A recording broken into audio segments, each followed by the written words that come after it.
Hey guys, Rafferty Pendery here. In this video, I'm talking about the second part of business as a game, and we're going to talk about the actual components of what make up this game. Check it out. If you guys like this video, give it a thumbs up for me, and feel free to subscribe to my channel for future content like this.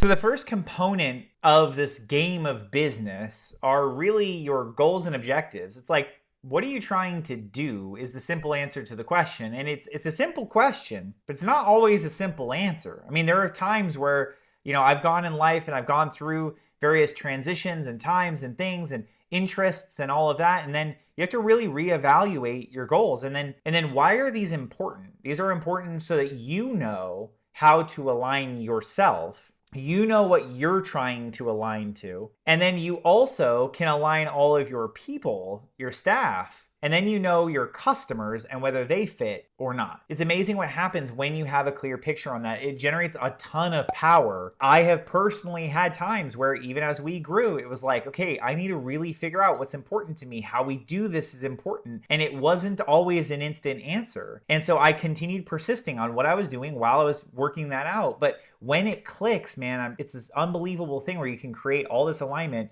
and you really create an organization that takes you where you want to go. The second part of this game of business are really your rules and instructions. These are going to be your policies and procedures manuals, how you operate. So you have this overall vision, you have this overall direction, you have an organizational structure that's going to support that. Then you have these rules that tells you what are the guidelines, what are the principles, how do you operate? And for us, we always talk about one truth. This is what I beat on, one truth. One way you do it. It gets handled one way. It's easier to say that. It takes real work to actually do that, and you have to stay on top of it. I mean, there's still times where I'm looking and I find, hey, wow, I thought this was worked out and it totally isn't, and you step in and you get it worked out, and then it gets smoothed out, and that becomes the way that everybody does it. You go and grow from there. The third part of this whole game of business is really activity and interactions. With everybody having this shared common goal and understanding where it is that you're trying to go, they back up that effort from each respective role. As you move progressively further down in an organization, all that's happening is the job is getting more and more specific. It's not that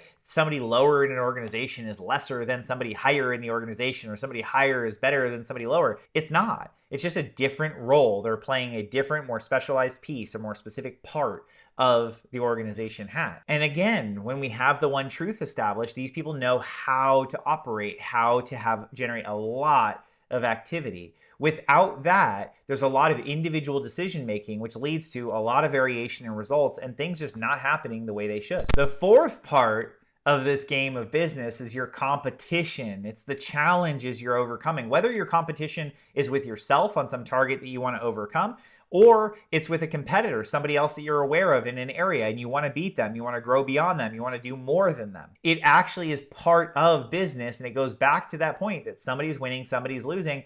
And so you look for opportunities of how you can actually win. How can I be as effective as possible in accomplishing my goal, my vision, the objective I'm going for? How can I do that? And that is what leads. These smaller wins lead to this bigger win.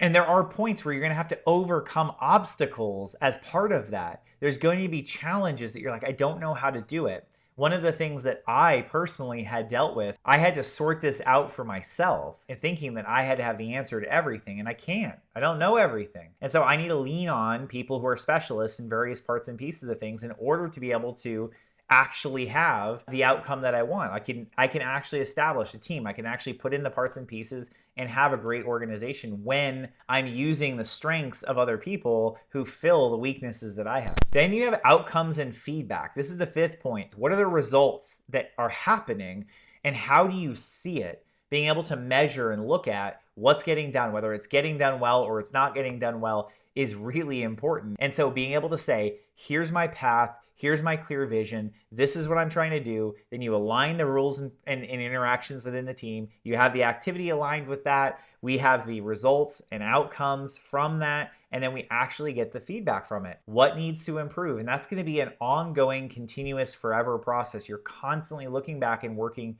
to improve that. Then the sixth part is there's this reflection that each individual needs to do. They look at their own activity and actions based on the outcomes that are happening, and they can say, what are the behaviors that I need to do, or what are the things I need to improve on in order to get that behavior that I want. And it really does require somebody letting their ego go down and saying, how can I improve? And when we attack kind of all of those parts and pieces, you really start to play the game of business as a game. Stay tuned for more, guys. If this helped you out, share it. Thank you guys so much. I'll see you in the next one.